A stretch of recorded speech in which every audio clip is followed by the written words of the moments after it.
తప్పు చేశాన్రా. ఊరి కోసం మనల్ని కూడా కాదనుకున్నారనే బాధ తప్ప ఈ ఊరు కావాలో నేను నా బిడ్డ కావాలో ఆలోచించుకోదేవా. ఆయన కంటే మంచివాళ్లని ఎవ్వరినీ చూడలేదు. నేను ఒకసారి ఆయన చూడాలి. అమ్మా ఎలా ఉంది? She's fine. ఇంకా పడుకోలేదా? నిద్ర పట్టలేదు. సో ఏం చేస్తున్నావు? జయ్, ఇక్కడే పడుకుంటావా? ఏంటి ఈరోజు ఇంట్లో ఉన్న ఫంక్షనా? హ్యాపీ బర్త్డే జయ్. ఆనందం అయ్యంటే సంతోషం, కొడుకు ఆ అయ్యకు అయ్యన్ని నువ్వు.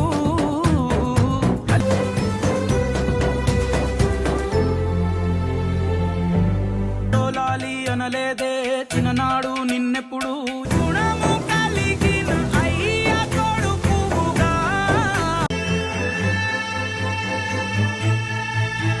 గడపలో ఒక ఇంటిని ఒక పెద్ద ఆయన్ని నమ్ముకుని ధైర్యంగా ఉన్నాయి. అడుగు మోపిన నిన్ను చూసి ఆడి కొడుకొచ్చాడని చెప్పు. అదిరే పలనాడు. మీ నాన్న మీదున్న గౌరవంతో తల దించుకొని బతుకుతున్నావు. వాడి కొడుకు ఈ ఇంటి రక్తమే 6 అడుగుల పౌరుషమై వస్తుందనుకోలేదురా. జాగ్రత్తగా ఉండాలన్నా ఏక తలలు తెంపినట్టు తెంపే కసివాడిది. ఎక్కడుంటాడు?